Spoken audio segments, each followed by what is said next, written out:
fellowship series, we have Krista. I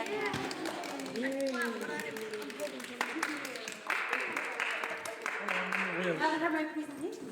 But a tip that you have, because it is the same one from last year, so I will tell you that. But I tend to babble, so maybe there'll be some new things that you pick up.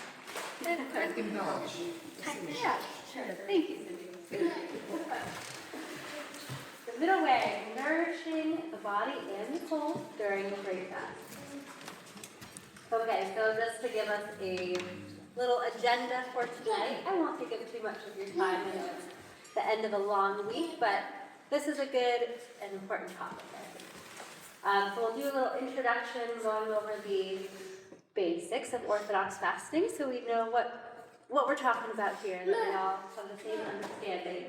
We'll talk about the elements of a nourishing fast. I'm talking both nutritionally, because I'm a dietitian, so that is my job, as well as spiritually nourishing, what that looks like. We'll do a little meal planning activity so we can figure out how to actually apply what we talked about here, and then cover a few common pitfalls with the fast as well. And I'll leave you with some resources at the end. So, the middle way, the title of this presentation, is a concept that can be used to describe elements of living a Christian life. Yeah. So you can think of this middle way as the virtues that we strive for, the fruits of the Spirit, good things. But if we stray a little bit too far in one direction, we have an excess of this thing, that kind of leads us astray. Same if we go in the other direction and have a deficiency of this good thing, that can also not be good. So what's an example? So we're talking about fasting, which is a very embodied, sit down, ascetic thing. Thank you, I appreciate your enthusiasm. So we have this, we are called to respect our bodies as temples of the Holy Spirit, St. Paul writes. If we go too far in one direction, that can become idolatry. Our bodies can become idols that we worship or we focus too much on. If we go in the other direction, we get apathy or disregard for the body, and that's also not good. So we need that middle way of respect. Similarly, with following the rules of the fast, we all love rules, right? We all love when it's clear, we can follow directions. There's a temperance there. There's a middle way. If we go too far in one direction, we get maybe a little too legalistic or a little too strict. Too far in the other direction, there's just a disregard again, or we're not taking the fast seriously. So we need that middle way with our fasting. And I think that summarizes this quote from the Lenten Triodian. So the Lenten Triodian is the book where we get all of our hymnography for this season. And Metropolitan Krista Square, blessed memory, writes, "At all times it is essential to bear in mind that you are not under the law, but under grace, and that the letter kills, but the Spirit gives life. The rules of fasting, while they need to be taken seriously, are not to be interpreted with dour and pedantic legalism, for the kingdom of God is not food and drink, but righteousness and peace and joy in the Holy Spirit." So what are these rules that we're talking about? Let's clarify this. So the general guidelines of foods to abstain from, there's a leveling up here. We start with meat, then dairy and eggs, next fish with a backbone, technical, next oils and alcohol. And these will vary depending on the days of the year. So we all have our church calendars, and it'll indicate kind of what level we're at. Now, everyone's individual fast can look very different, just depending on health concerns, life circumstances, guidance from your spiritual father or parish priest. So it is not a one-size-fits-all endeavor, but it's a medicine that can be personalized. So when do we fast? Who can tell me what days of the year we fast? Julian? Wednesdays and Fridays. Excellent. And why Wednesdays and Fridays? Yeah. Because I believe Wednesday was the day Jesus was captured, and Friday was the day he was killed.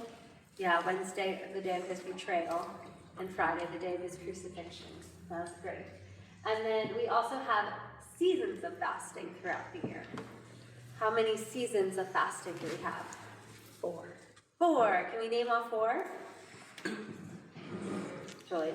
Lent, Nativity fast, Dormition fast, and The Apostles' the Apostles' fast. I know that's the one that everyone forgets. Because that one can vary in length. Philip, you didn't even need the slide, Julie. You could have taught this one.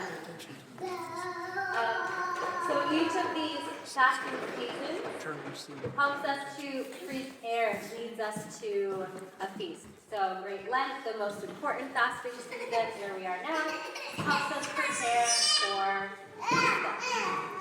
And Pascha is the feast of feasts. It's what everything in the church calendar is centered around. It's not even considered one of the 12 great feasts. It's like its own thing. It's way up here. So we are in the midst of preparing to celebrate that feast. Dormition fast is 2 weeks long, preparing for the feast of the Dormition, where the following is sleep of the day of Coco. The Nativity fast, 40 days, preparing for the feast of the Nativity. And the Apostles fast prepares for the feast of St. Peter and Paul and the feast of the Apostles. And these lengths and dates vary because it's based on when Pascha is, which is movable, but the feast of St. Peter and Paul and the Apostles is fixed. It's June 30th. So depending on if Pascha is late, it can be a really short fast. Pascha is a little relatively early this year, so this week I think it's about 3 weeks. So it can vary that way. But all in all, we fast about half the days of the year, if not more. So talk about the middle way, right? When we do that, if we practice these days. So we have what? We have when, and why. There are numerous reasons why we would fast. I picked 4, but there are more than this. We fast for spiritual growth. Fasting humbles us and reminds us that God is the source of our strength. Fully rely on God. That's a little way to remember it. I put that in there for Peggy too, because I know she likes frogs. So is frog like an acronym or? It is fully rely on God. Fully rely. Oh. Yeah, got it. So I don't know about you, but after just this first week, you know, we're feeling hungry, we're feeling weak. You know, it's we're preparing for pre-sanctified liturgy, and it's just hard. You're tired. You're like, oh yeah, God really is the source of my strength. You know, like it really doesn't take very much for me to feel tired or weak or hungry, whatever that is. So that's one reason why we fast. Secondly, it's a tool to practice self-discipline. It helps us train ourselves in saying no in small ways. You know? To quote one of St. Stephen's most famous professors, Dr. Harry Salas, he says, if you can't say no to a hamburger, how can you say no to, how can you stop yourself from maybe like gossiping when you really want to say something about someone else, or from lashing out in anger if someone does something to you or says something to you, or defending yourself when you feel like someone has wronged you. And that's really hard. So again, fasting is not the end game, but it's the tool. We fast to be like Christ. Christ fasted. Just like he did for 40 days in the wilderness, being closer to God, we do too. That's probably the most simplest answer. We do it because we live it. And as we talked about on the previous slide, fasting is a means of preparation. St. Thaddeus of Echina says it's a means of preparing the mind and the heart for divine worship, for long prayer, for rising from the earthly, and for spiritualization. I don't know about you, but I will sometimes notice a difference like in liturgy in the morning, entering in a fasted state, versus maybe an evening service if maybe I had a big meal beforehand. It's just maybe you're a little uncomfortable, your body's digesting, you kind of want to rest and digest, maybe even taste some at dinner, I don't know. It can just be it's a very bodily thing, it can be a little distracting. So just in the most basic way, fasting can just help us be a little more present and prayer. Okay, so building your Lenten kitchen. I don't know why lentils are called lentils. Is it a coincidence? Okay, so let's start with what you all do. So what do you all eat for Lent? And I realize now I might not be able to actually edit this. Like I did last week, so we'll do it in a minute. What do y'all eat? Julie, what do you like? I kind of just eat the same stuff, but without any of the extra add-ons that make it a bit more fun, satisfying. I Can you kind give of me like. one example? So like last night, we got delivery. We got Little Italy, and normally I would get like mozzarella on like my pasta or like burrata, and I just got nothing. Okay. Yeah, so that would be like a little more decadent to have that cheese, and you just got the plain pasta. Yeah. We had a beautiful chickpea dish tonight with chickpeas, tomatoes, some yummy greens, basil and spinach. Yum. We had a nice bean dish. Bean. What else? What's like a classic dinner you might make, or a Lenten staple?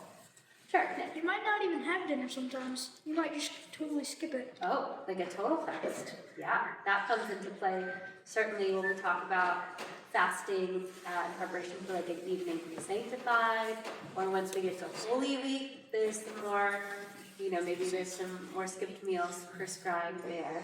Sure. Yeah, other staples. Yeah, Alex. Bread. Yep. I think that would have been Christopher's answer too. Grape leaves. Huh? Grape leaves. Grape leaves with rice. Yep. Maybe fruit. Christopher's answer would also be fruit. Fruit. Yes, that's true. Fruit, vegetables. Yeah. Hummus. Yeah. Those are all really yummy. So as a dietitian, registered dietitian, I've worked for the past 10 years as a one-on-one nutrition counselor. So I talk with people about food, maximizing nutrition, boosting important nutrients, boosting different vitamins and minerals. This is what meal planning, putting meals together, grocery shopping, this is what I do. So kind of putting that lens on, I like to use the food group approach when talking about foods for Lent. Because sure, we could talk about foods in terms of calories or grams of protein or grams of carbohydrates, but really, we eat food. That's what we put on our plate. So let's talk about food in those terms. We'll talk about eating those terms. So a balanced fasting meal is going to have 4 food groups. It's going to have plant proteins, grains, fruits and veggies, and dietary fats. So protein, we usually think of meat, yeah, but we can get plenty of protein from plants. So like our bean dip here, our chickpeas, nuts and nut butters have protein in them, as well as seeds, edamame, which are soybeans, tofu and tempeh, which are soy-based products, peas, the little green peas that Christopher likes in his mac and cheese, those are a source of protein, veggie burgers, those types of things. Fruits and veggies, self-explanatory. I'm never picky about the form, so fresh, frozen, dried, canned, they can all be really nutritious. In general, in America, we don't get enough fruits and vegetables, so however we can add them to our plate is great. And I think we just have a bonus opportunity in Lent with removing some of the extra things. We can really highlight those colorful fruits and veggies. We have our grains. which covers everything from rice and pasta and bread, quinoa to like your breakfast cereal and your oatmeal. Popcorn is considered a whole grain, so that's usually a fun fact for people. Granola, crackers, tortilla, farro, and barley are ancient whole grains, as well as couscous, orzo, amaranth, and bulgur. Boiled wheat we have here. And then our dietary fats. These ones we don't typically have to think about too much because they're usually just incorporated into our cooking method. And they're very calorically dense, so a little goes a long way, but they are still very important in our diet for satiety and helping us absorb certain fat-soluble vitamins. So these are going to be things like our oils, olive oil and other oils, nuts and nut butters as well are a source of fat. They kind of give us, they double up there with the protein and fat. Seed and seed butters as well. So seeds would be like flaxseed, chia seed, hemp seeds. Tahini would be our ground sesame seeds. So that would be like a seed butter. Avocados and guacamole. Dairy if you're including that in your fast. Coconut milk if you're using that in maybe like an Indian dish or a curry of some sort. Again, yogurt and cheese if you're including that. And like dark chocolate, dark chocolate is like the cocoa butter is a fat, a vegan fat. So putting these things together can help create a balanced meal. So thinking about some of the things we mentioned. So let's use like our chickpea dish here. So what do we have in our chickpea dish? We have what food groups? Veggies, We have veggies for sure. plant proteins, Yes, totally. maybe peppers. Coconut cream in it, so dietary. Nice. Very good fat. Any grains in there? No.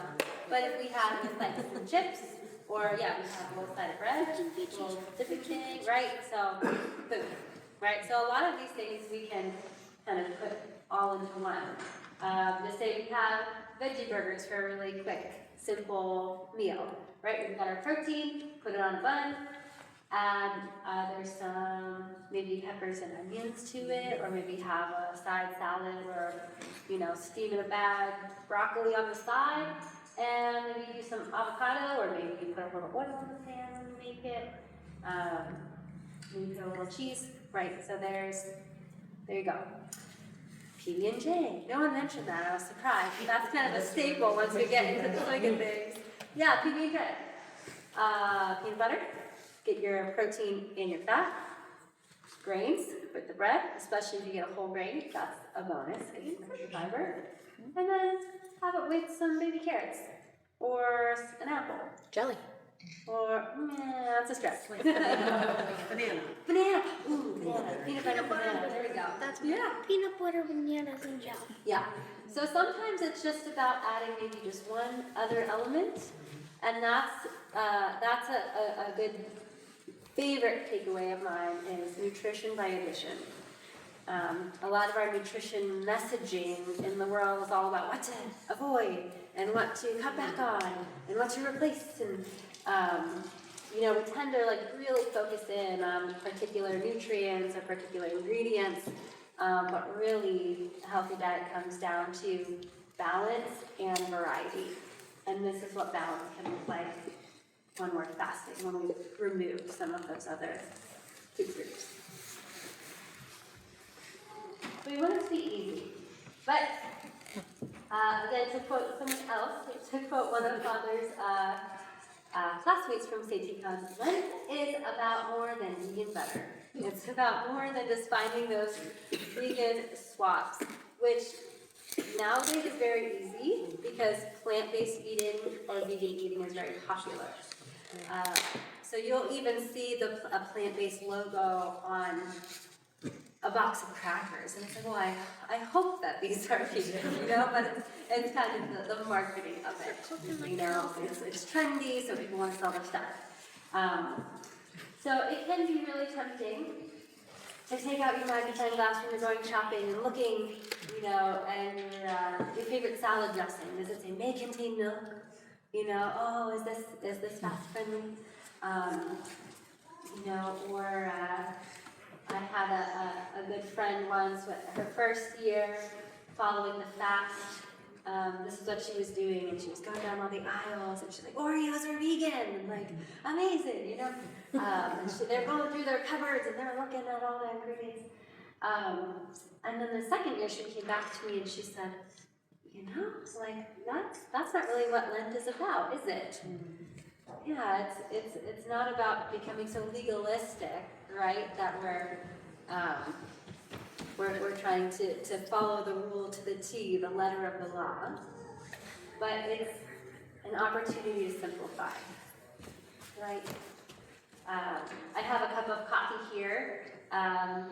You know, a lot of us like to have a little milk or cream in our coffee.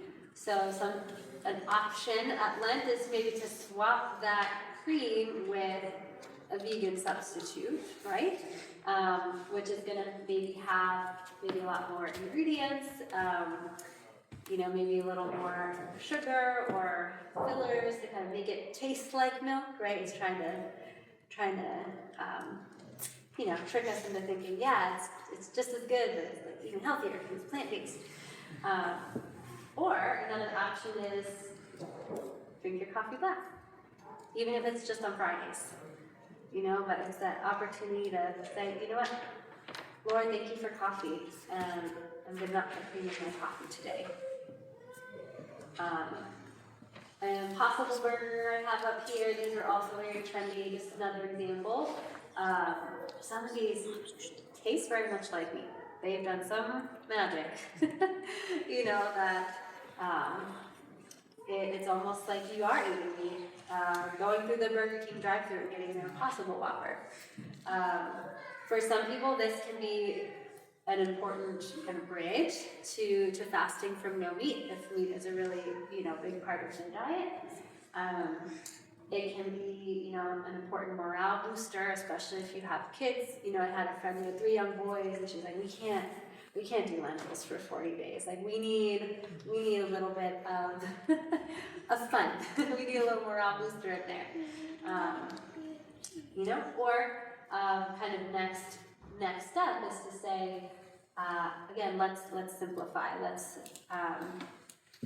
avoid even the meat substitutes and go for something a little less decadent. Kind of like what Julian was saying, you know, he chose his meal based on, if I'm not going to get the toppings that feel a little more fun and feel a little bit more like a treat. So this is kind of how we can reframe, move away from legalism, but still find that temperance that fits within the spirit of the fast. So it's not just about eating differently, but also eating less. So I said this was our presentation from last year, so Krista was maybe like 4 months there. I thought that was cute, so I keep that. So eating less, so that's hard because we don't actually have a rule for eating less, right? We have the rules of fasting for what to eat and what not to eat, but there's really no way to tell an individual how much to eat or how much to not eat. That one's on us. So St. Philip the Athenate gives us some guidance. He says, you must teach yourself how to eat less, but with discernment, insofar as your work allows. The measure of temperance should be such that after lunch you want to pray. So, tell me, what amount or what kinds of food would you eat for lunch that would help you be in a position to want to pray? Or what would it feel like to not want to pray after you eat? Yeah, Nick. So like, maybe eating something like a church-based food that you would usually find in church, like a koliva or bread or something like that. Yeah, some of those things where prayer is infused in the process of making them, and we bless them in church, and it's kind of a natural response to want to eat them in a prayerful state, and then continue that afterwards. Yeah, that's beautiful. You're not eating so much that you just kind of don't want to do anything. Thanksgiving Day stuff. I just want to lay on the couch and watch TV or take a nap. Yes, the overfilled flesh demands rest. Totally. Yeah, it's going to be really hard eating to a point of feeling really stuffed or uncomfortable to actually then want to, do anything active, let alone focus and share, for sure. But he also says, eating less with discernment insofar as your work allows. So we can't be fasting so hard that when we come to church and we're singing in the choir, we can't do that because we're feeling really lightheaded and have to sit down and can't do our job. We have to eat enough to be able to do our work, to do what's required of us. But yeah, where's that line? Can you challenge yourself to have one bite less? Can you, instead of going back for seconds, put them in a Tupperware container right away and save them as leftovers, or save them for the appetizer as your next meal? Can you use a slightly smaller plate for your meals to help just reduce the portions at the get-go, right? Because we tend to eat what we see. So by serving ourselves a little less to begin with, that just gives us an opportunity to pause at the end of our clean plate and say, maybe I'm satisfied, maybe I'm ready to move on, or maybe you need a little more and that's fine too, but you've given yourself that opportunity to check in with your body and make that decision, as opposed to having to be kind of a habitual impulse to clean our plates, because that's a very easy thing to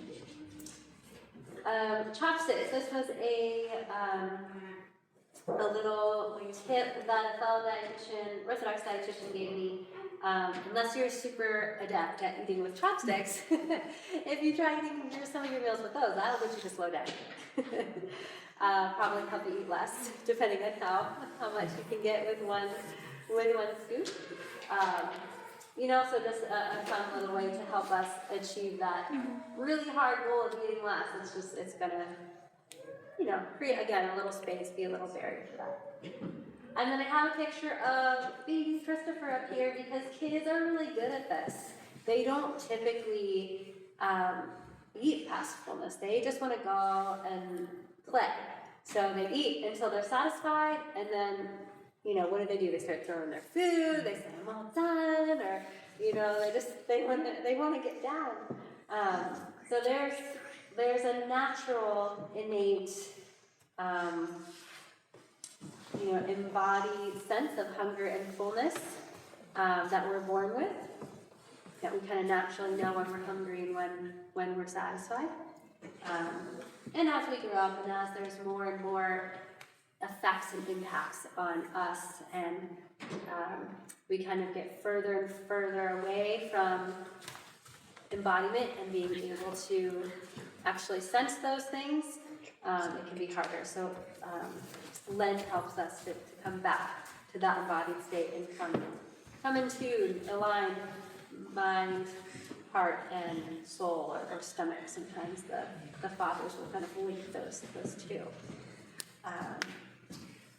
For an example there, if you have a really busy day at work, it can be really easy to blow past lunch. We don't even feel hungry because we're really busy. We're with patients, or doing our paperwork, or we're teaching students, and we're disembodied a little bit. We're not paying attention to our stomachs.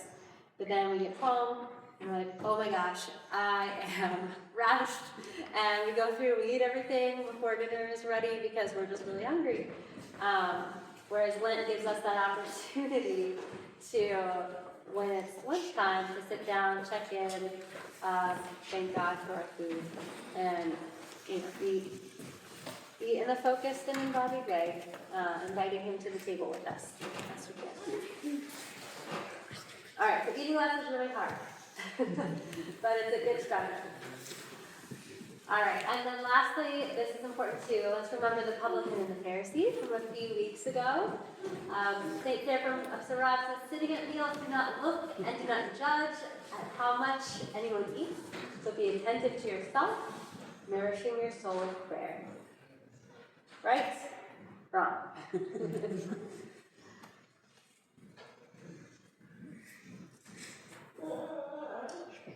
So we're nourishing our body and we're nourishing our soul. The four elements of the fast. It's not just a food fast, but in order for our fasting of the food from foods to be useful, we supplement with prayer, both corporate prayer, coming to church more often. There's more services during Lent, more opportunities for that, and then our personal prayer, perhaps increasing or kind of recommitting to our personal prayer more. And then almsgiving is that other important element of our fast. So food helps us to kind of focus inward and realize what we need to work on in ourselves and practice that self-discipline.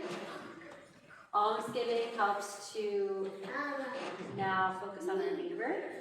And prayer is what it's all about. It helps raise our sights to God and contextualizes all of these efforts. So, food, prayer, and almsgiving. So, just take a few moments silently, and or if you'd like to share, you can. But set some intentions for the next 6 weeks. How you hope to observe Lent. How you hope to follow the example of Christ through fasting and prayer and almsgiving. And what I will say too with our intentions, Lent. So intentions can help us kind of stick to our plan a little better. This goes, for anyone I'm counseling. If we kind of know ahead of time like what we're hoping to do and hoping to achieve, it just helps us kind of stick to our goals better if that can be clear. And at the same time, Lent is not necessarily an experience to be controlled and an experience to do right and to do well. Like the point of Lent and the point of fasting is not to be good at fasting. God does not need us to fast. We do this to be closer to Him. So that's like the little caveat with our intentions. Like we want to be clear. We want to make a good effort. We want to take it seriously, like Father Bishop Krista said. We want to take it seriously, but we're not trying to become too legalistic about it. And we hope that we can be open to the Lent that maybe God is allowing us to have, or maybe the Lent that we need.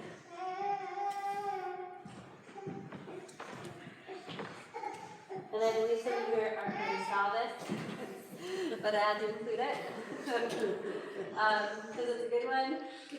Lent is long, so consistency beats intensity, right? So those intentions can also help us kind of keep forward on that narrow path.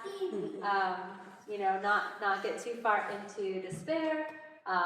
Not get too far into I totally got this. I'm awesome. But we're gonna find that road of temperance and respect and love. Yeah, I don't need to say anything more about this. I just wanted to bring it up. Yeah, so remember that delay. And here are some of my favorite books. Oh my gosh. Okay. These are my three of my favorite books. And then this is an ebook that I wrote last year, focused on the fast and blood sugar balance for people with prediabetes or diabetes, PCOS, insulin resistance. Those are some of the most common questions I get. Nutrition, like as an Orthodox dietitian, I'm like, how am I supposed to balance my blood sugar during the fast? So that's there for you all. There's a link on my website, but if you are honestly interested in that, I will just send it to you, so just let me know. And then these three are really good. I have some faith in fasting with Kit for Spiritual Growth, if anyone would like to borrow that. I do not own this one, but it's really good. Yeah.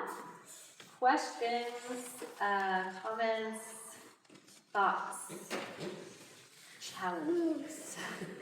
Nick. I think that this was a good presentation. Thank you.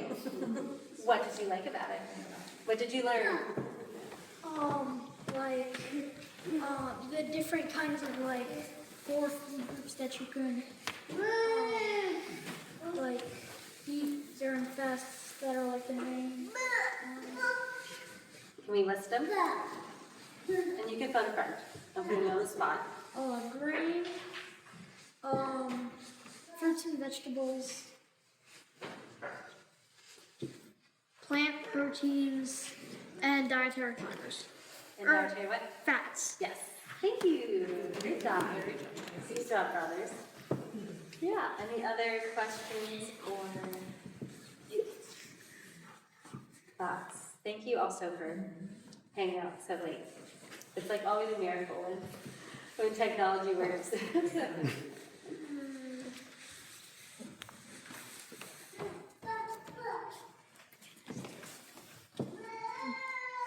Yeah. You can come in. We're done. Christopher, do you have any questions? You were featured. Yeah, you were featured.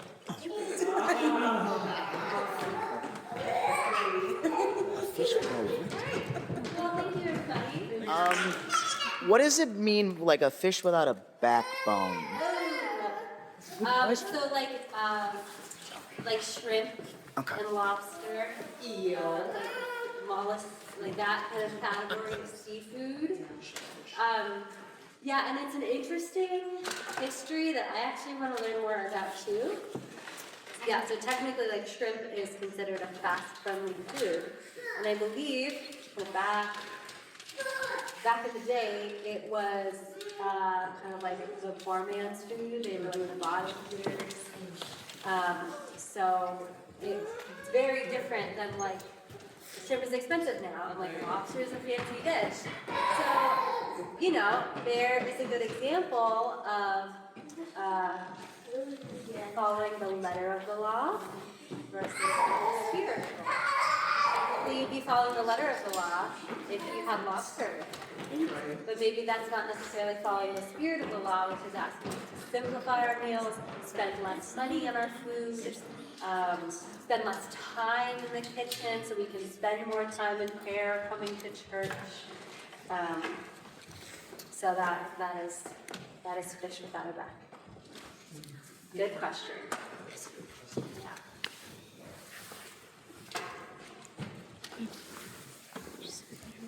Yeah, it isn't some of the, like, if you eat less expensive things, kind of uses their money for the almsgiving, right? So just like the town.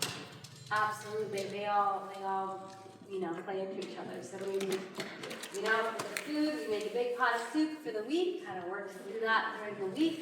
You come to church, you don't have to, you come to that evening service, you don't have to be preparing for dinner, you have leftover soup already waiting for you. And maybe you bring, an extra pint, and you bring it to someone in need at church who doesn't cook for themselves. If you spend less money in your grocery bill, but then you double back to the canned goods and you put more fruits and vegetables in there for our food pantry. So your bill is the same, but more of it is going to the neighbor. And then we pray for the poor and the hungry for our prayer books. We do that in liturgy. So they all kind of intertwine and feed and kind of support one another. I put 4 here, I will admit, because I like the symmetry with the 4 food groups, but I've also seen this demonstrated as a 3-legged stool of fasting.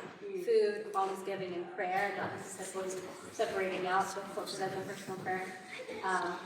And a 3-legged stool uses those 3 legs to stand. If it doesn't have one, it's going to not be efficient, it's going to tip over. So those are some examples of how we went.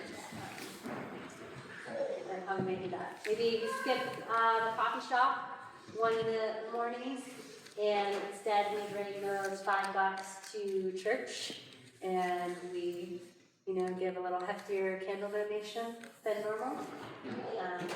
From our church. So, practical ways that these things can all feed into us. Yeah, good points.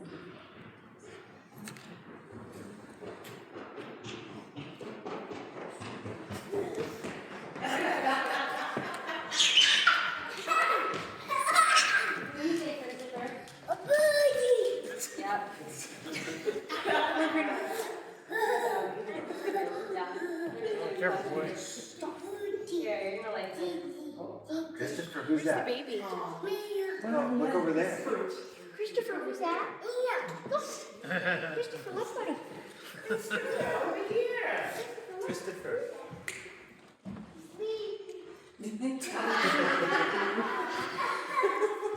Was this your card? No, it was my card. Was the two of hearts. You. Oh, I saw that, but I thought I saw.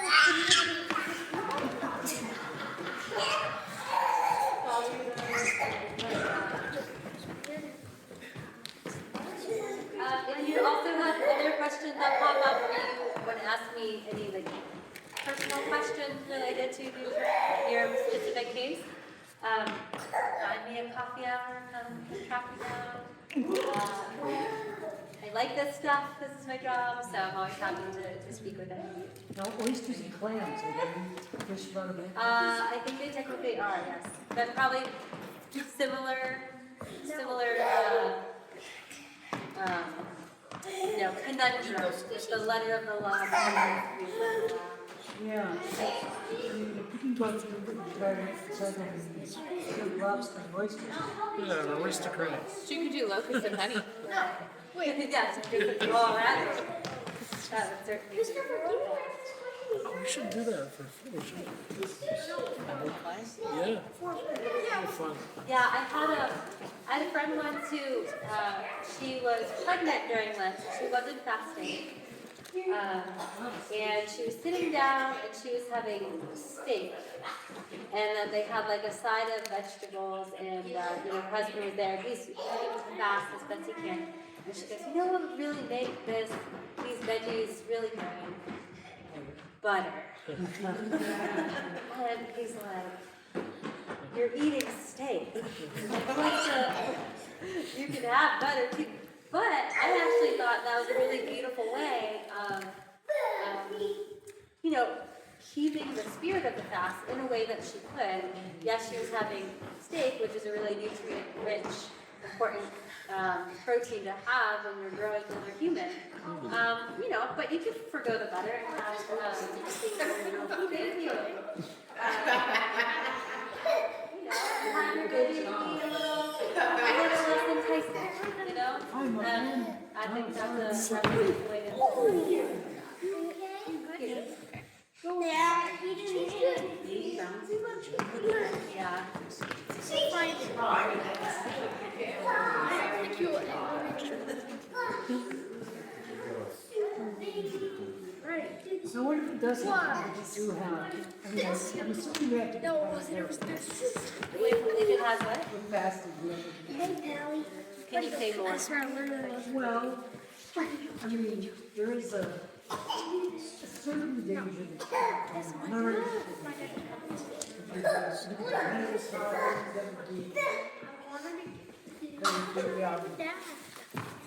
I was seeing how is it common practice for people, for Orthodox people, to consult doctors about fasting and all of that? So, I don't, in my experience, I don't believe it's common practice for people to ask their doctors. I do know that the way that a fast is observed varies widely, especially if someone does have particular medical conditions that make it hard, or maybe not even medical conditions, but children who are growing, or the elderly who maybe need more protein, more calories, or maybe are more prone to passing out, that can happen. And that kind of goes back to St. Silouan, and we don't want to go so hard that, we're rendered useless, or we're putting ourselves in danger. That line to find is on the individual, perhaps their doctor, the parish priest if you have concerns. And every fast can look different. You just may be in a different spot each time Lent comes around. And that's okay too, to kind of figure out what's going to be the most useful. But if you are able to really include all of it, you can have a very full and nutritious and balance Lent without putting yourself at nutritional risk. Yes. It's just the problem that we don't do this.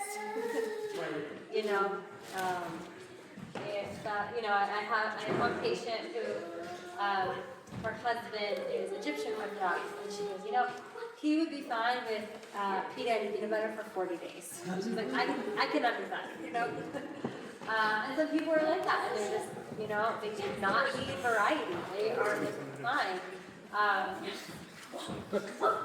And so maybe I would be a little concerned, for his nutritional health.